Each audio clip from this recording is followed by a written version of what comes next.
Fast fact: counterfeit currency peaked in the United States during the Civil War, as both the Union and Confederate governments each tried to subvert the other's economy. By the war's end, nearly 1/3 of all currency circulating in the United States was counterfeit. I'm Drew Thomas, and you're listening to Bank Chats.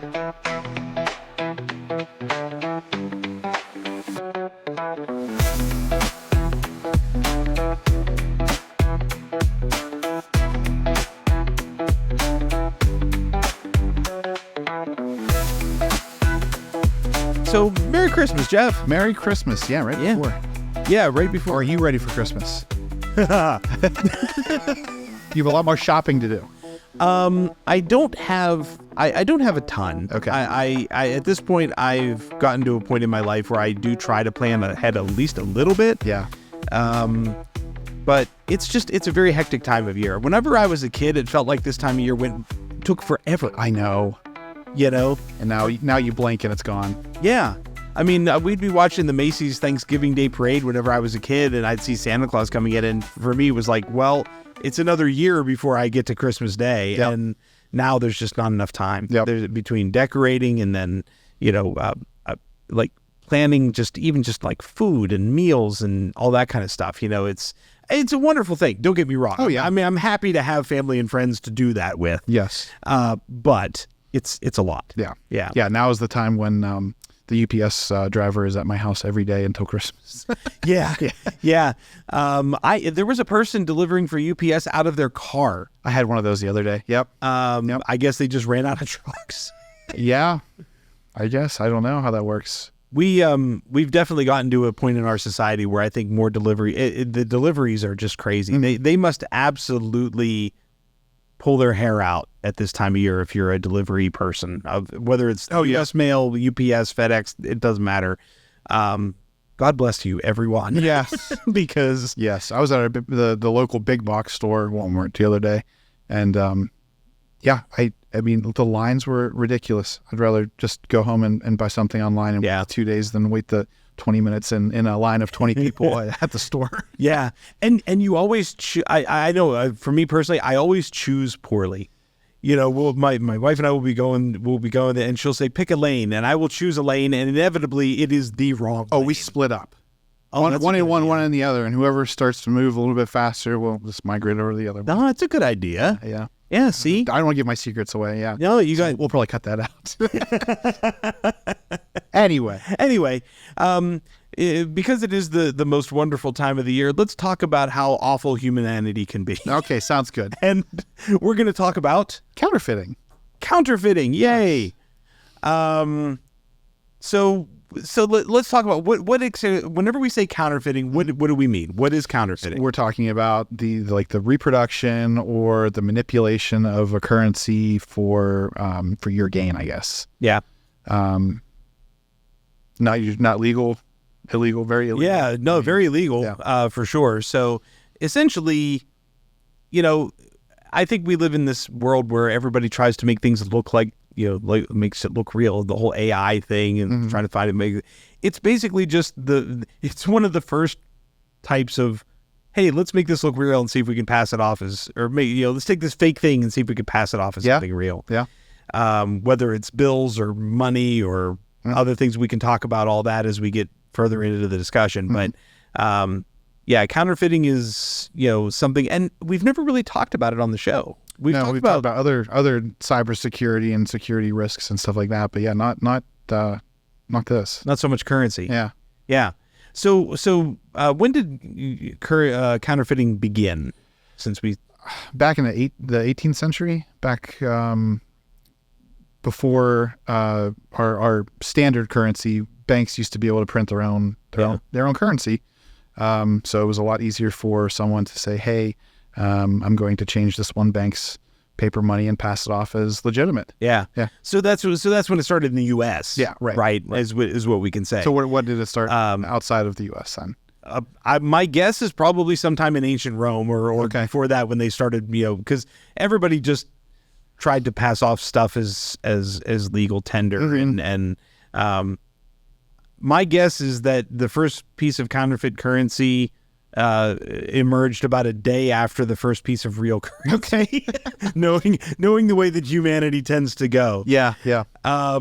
So, we're going to focus mostly on the U.S. side of things. We might bring in a couple of other, anecdotes, but generally speaking, we can't cover every type of currency that's out there that's currently being counterfeited, right? But we live in the U.S. The U.S. dollar is pretty much the currency that everything is measured against. Mm-hmm. It's used in other countries, yeah. I mean, right, throughout the world economy. So we're going to kind of focus on that. Yeah. No offense to anybody out there that uses other currencies like euros and Canadian dollars and all that stuff, loonies or whatever it is that they use up there.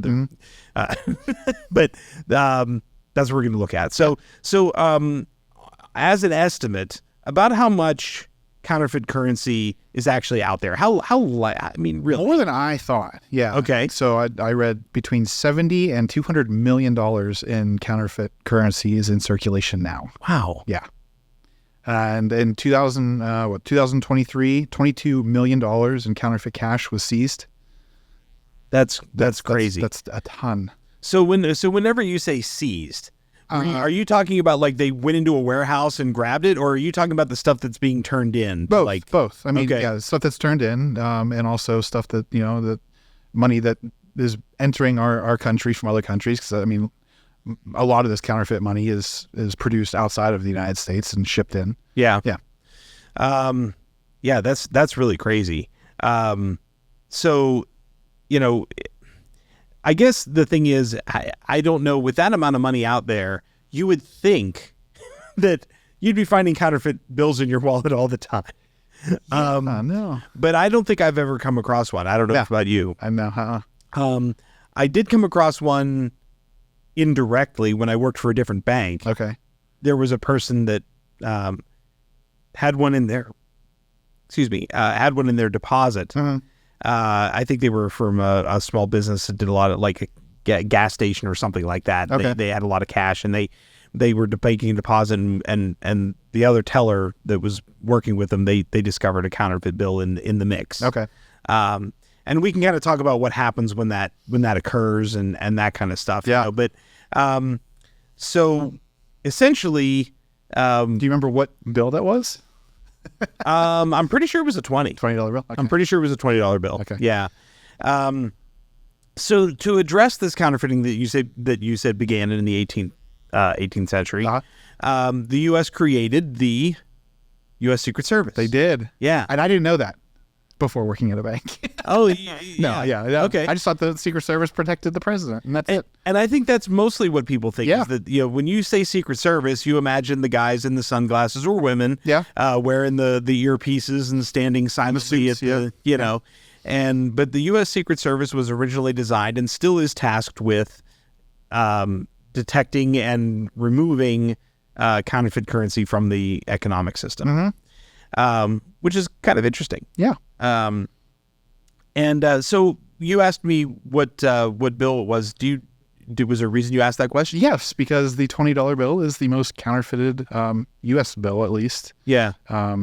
More so than any other bill. I guess it's more, I don't know, more bang for their buck for the criminals to counterfeit a $20 bill, but it's not as, I don't know, not as risky to counterfeit a $100 bill. Yeah. Not as scrutinized. Scrutinized. Yeah. Yes. Because I know when I go to retailers, now they'll even do it with 20s now, but a lot of times if you're trying to use a 50 or 100, out comes that pen, man. Yeah. And it's calling the manager. Yeah.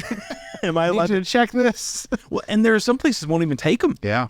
Like they'll have signs up that say, we do not accept $100 bills or $50 bills, which is ironic because you say the 20s are the most counterfeited bill, and yet they're not. Yeah. They're not excluding them. Right. Be hard to do that though, I think. It would be, yeah. Yeah. So if the most counterfeited denomination is the 20, but it's not just coins. Or it's not just bills. I mean, it's coins too. Yeah. Foreshadowing. We're going to talk about some coins here for a second. It's not just bills that are counterfeited. Coins are as well, right? Yeah. So right.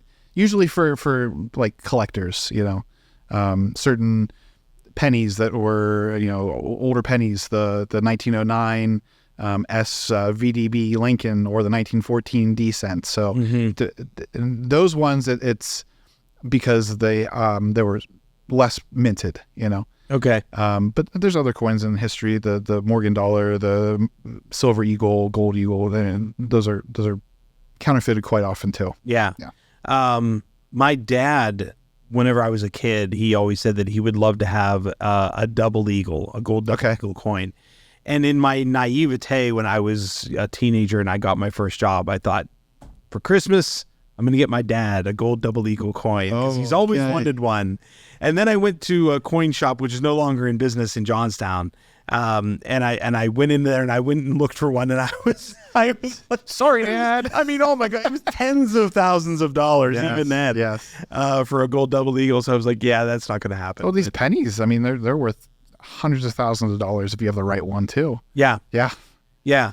And I don't know. I mean, we kind of talked about the whole penny thing. I don't know if 2025 pennies will sometimes at some point be worth something just because it was could be minted. Actually, I think so. Those have actually, the last minted pennies did go on auction a little while ago, and I can't remember. I didn't read what the outcome was, but they did sell, and I think they went for a pretty penny. I would assume they went for a pretty penny, more than 2 cents, right? Man, yeah.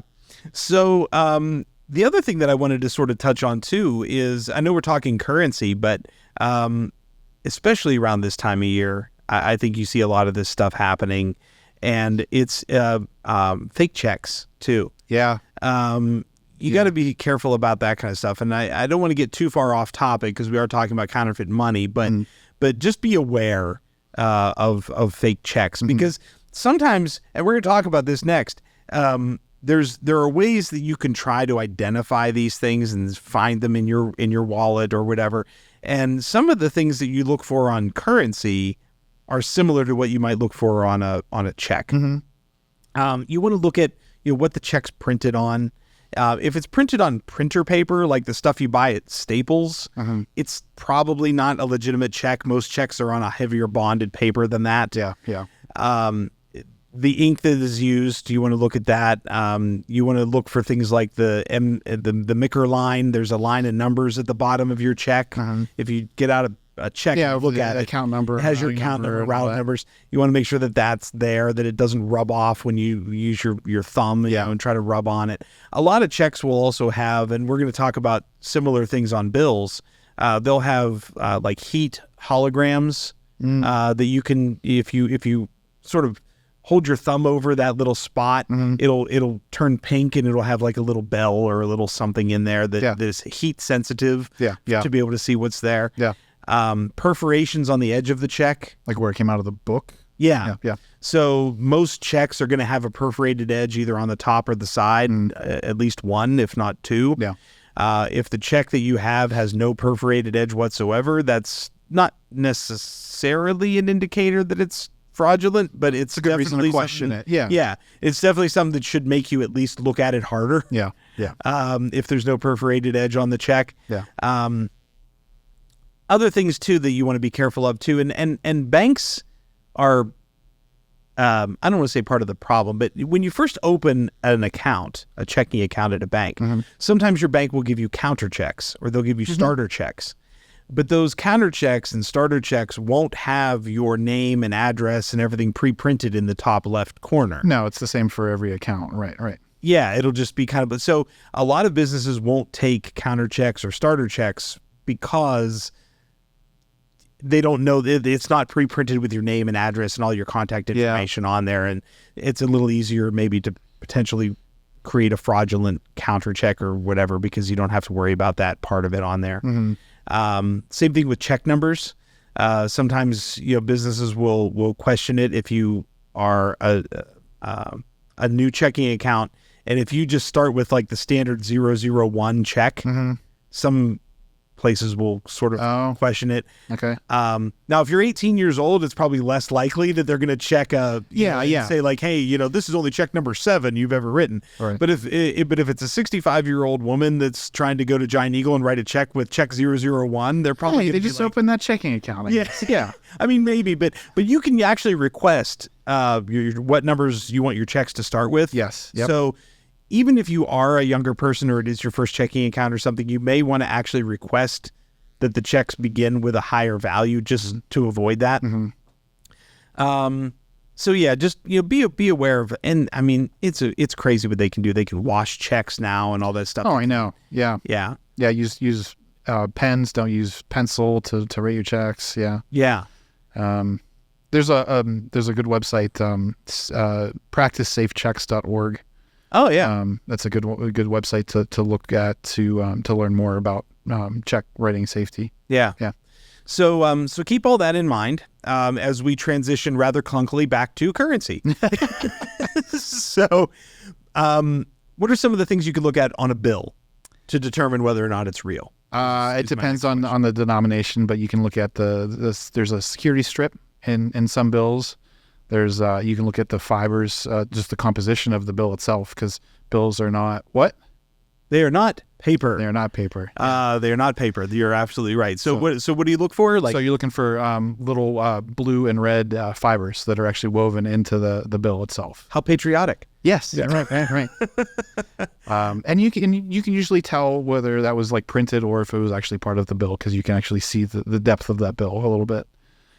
Yeah, you're right. There's sort of I don't know. It's not three-dimensional, but... Right, but you can tell if it's printed versus part of the bill itself. Yeah. Yeah. And speaking of printing, you really can't, and you said that they're not paper. If you have a counterfeit piece of currency and it doesn't feel right, even if it is on... It's one of those things where the composition of whatever it's... The cloth, the cotton or whatever that U.S. mostly money cotton. is... Yeah. It has a certain feel. It does. And most people that have handled money for longer than a couple of years can usually tell there's just something that doesn't feel right about a bill that isn't made the right way. Yeah. Yeah. So pay attention to that if you're... Well, even the ink, it's usually, you have raised ink because it's a thicker, like tar like ink that they use for that. So you're not going to get that out of a regular printer. Right. Yeah. Your inkjet dot right. matrix, whatever it is not going to do that. Right. Exactly. And that ink on a legitimate bill is designed to withstand, being handled by potentially millions of people, going through the laundry and all that kind of stuff. I mean, it's money laundering, right? Money laundering, exactly. The only legal money laundering you can do. Yeah. So there's that to consider. There are we said about on the checks the heat stuff. But on $100 bills, there's a hologram now. Yeah. We've entered the 21st century on the hundreds at least, where you can see there's they say tilt is a way to be able to tell if that changes colors. Right. Yeah. Or you can see it goes from like 100 to USA or something like that. Yeah. There are watermarks. The presidential portrait. Yeah. Yeah, presidential portrait. So there's the watermarks on that. Micro printing. We kind of touched on that in one of the other episodes, I think. The border of the bills. That's not actually a line. It's actual text. Yeah, on some of them, if you look at it closely, and you can get out like the macro lens on your camera or something like that, you can tell that it's... It's funny because after we had recorded that episode, I did take a magnifying glass to... I didn't have a good enough magnifying glass to tell, but I really wanted to see if that said something particular. I couldn't tell. I'll have to see if I can find one and show you, because I don't know if it's on the one, but I'm pretty sure it's on some I probably checked the ones. one, man. Yeah. There are less well-known ways to look at things, like the letter that's in the circle on a dollar bill. There are only certain letters that are used. That's true. Yeah. So if you see one that has a letter that isn't typically M or that's where it was printed. Yeah. Yeah. So, keep that in mind. If the signature from the Secretary of the Treasury is Alexander Hamilton, he's been dead a long time. He was. And it was a 2017 bill. Yeah, maybe not real. So let's talk about, too, what makes something counterfeit versus, like, play money? Yeah. So they like motion picture money. That would be a play money. It clearly states on it for motion picture only. Yeah. You're not trying to pass that off as legal tender. Right. You're not spending that. You're using that for not for a transaction, I guess. Mm-hmm. Yeah. Yeah. So keep that in mind too, that if you're buying play money for your kids to learn how to make change, things like that, that's not counterfeit. Yeah. You'll typically find that they are not the right size. They either have to be larger or smaller than real currency. I think you were saying that even most printers won't even print the right size, right? Yeah, it'll say something to the effect of this can't be printed, or it'll black it out altogether. Yeah. Yeah. Yeah.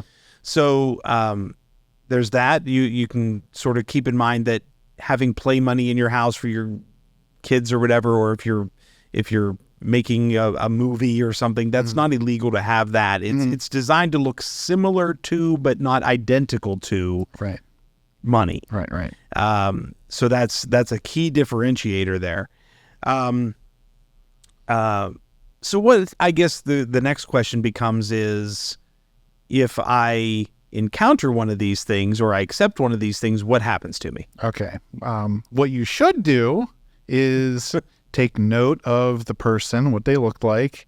If you can get a make, model, license plate of a car, make sure you keep that bill in a separate area so you don't get it mixed up with your legitimate currency, and you're supposed to turn that into the authorities, the police. Okay. Yeah.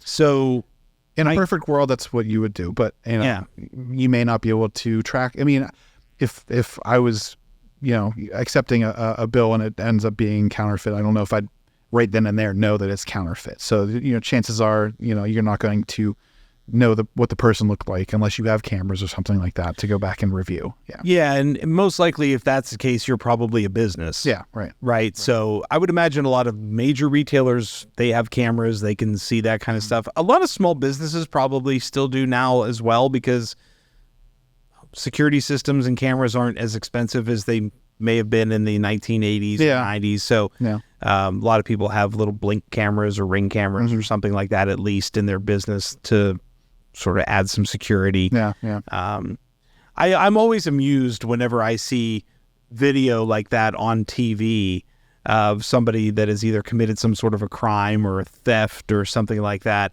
and the quality is terrible on those cameras. Yeah. It's absolutely abysmal. Yeah. And I think to myself, the CIA can read a license plate from space. But people can't get clear video of someone who's shoplifting in a big box store from 20 feet away. Yeah, that's true. Yeah, you're right. But if you can, whatever information you can provide to the authorities could be helpful in helping to identify the person, is I think what you're trying to say. Right.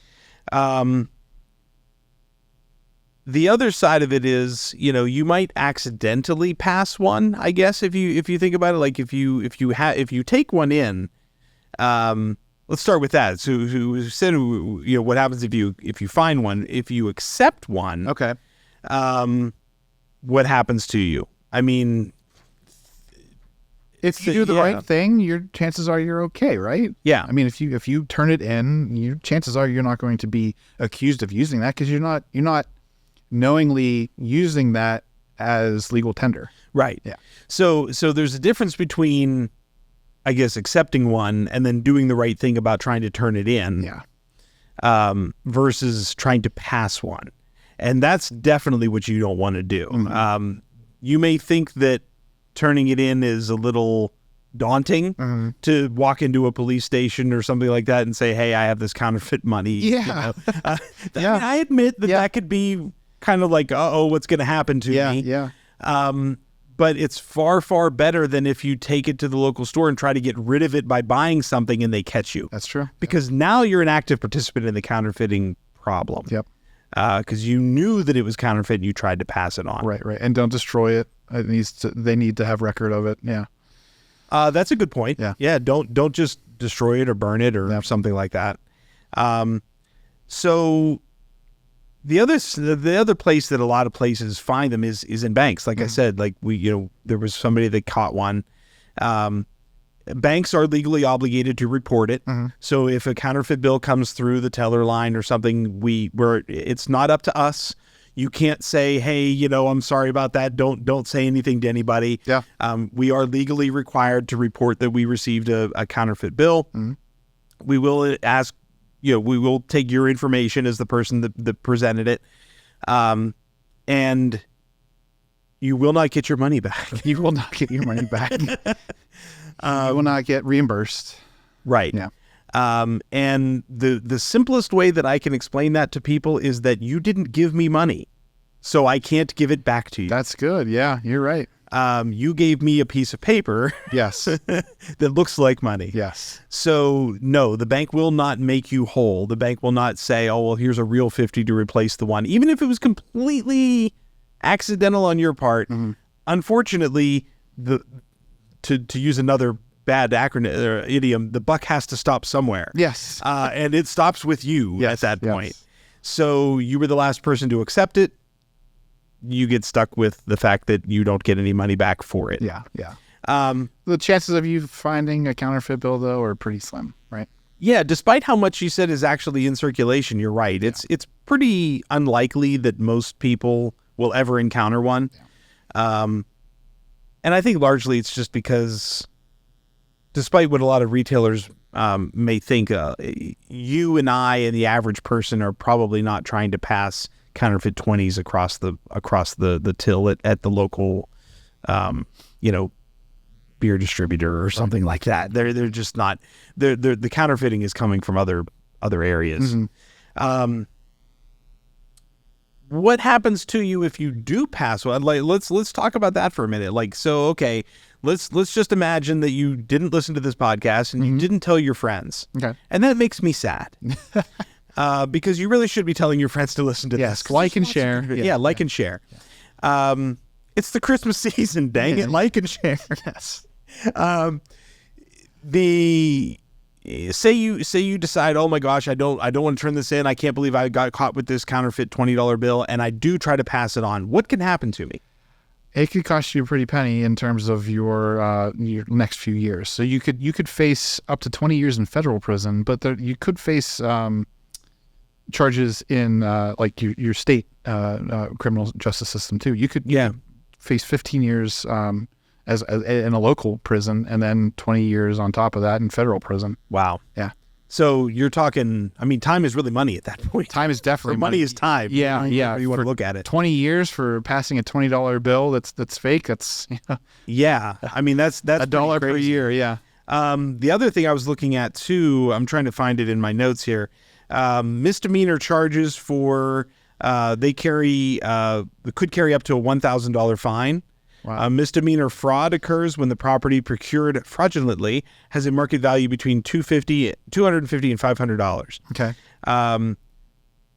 Going down through, I'm not going to read all of these things, but fraud, just like any other thing, like a felony charge happens at a certain dollar value. So you either have state local laws that handle misdemeanors and things like that.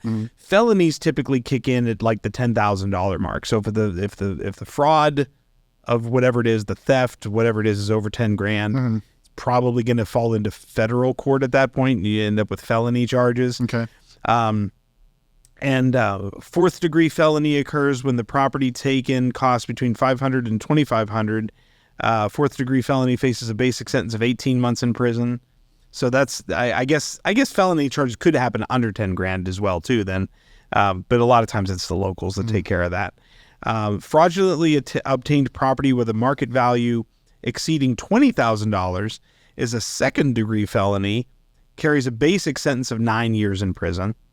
And obviously there are other charges involved in this too, because you're going to have to pay lawyers and you're not going to get reimbursed for your legal charges. And, it's just not worth it. It is not worth the crime. Yeah. It's just not, they really throw the book at you, and rightly so. Yeah.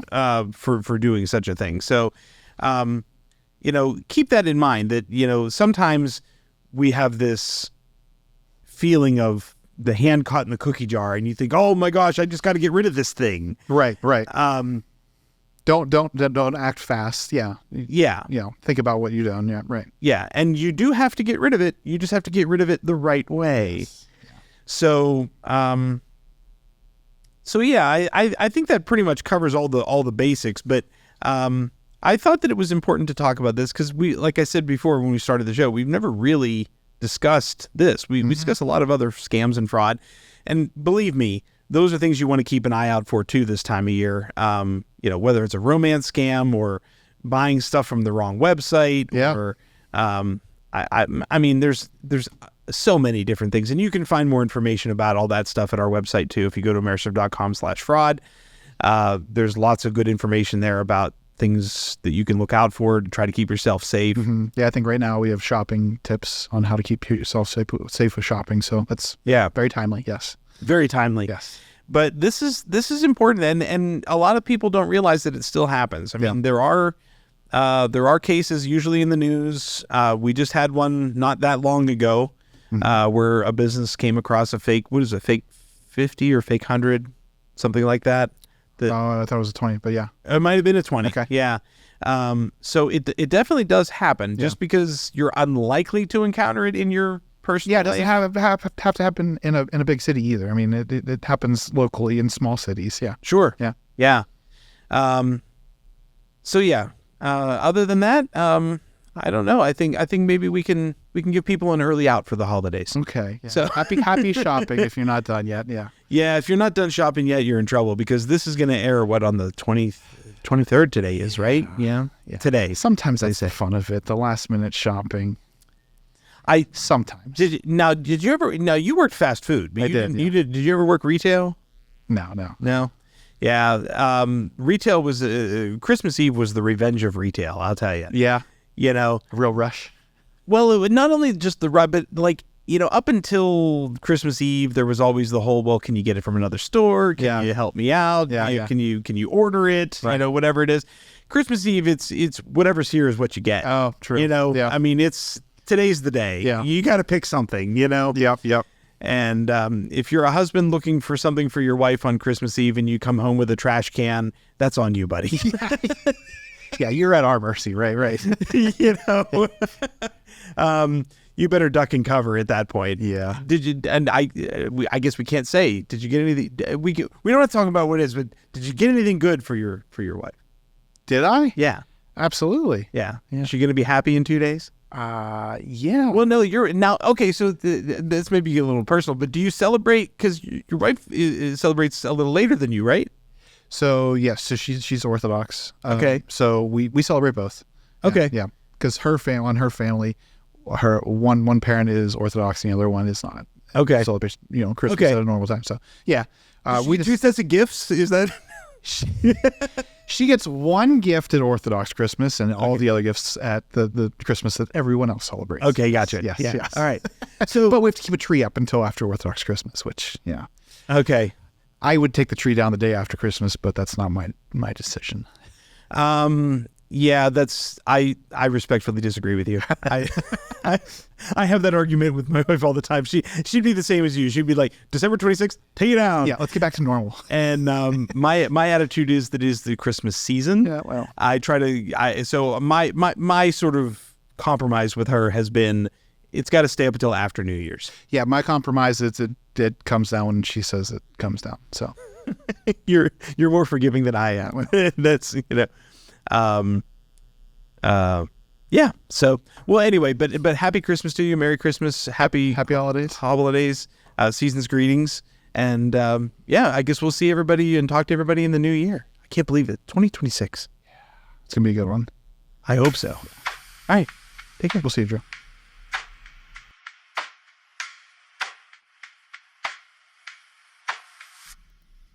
This podcast focuses on having valuable conversations on various topics related to banking and financial health. The podcast is grounded in having open conversations with professionals and experts with the goal of helping to take some of the mystery out of financial and related topics, as learning about financial products and services can help you make more informed financial decisions.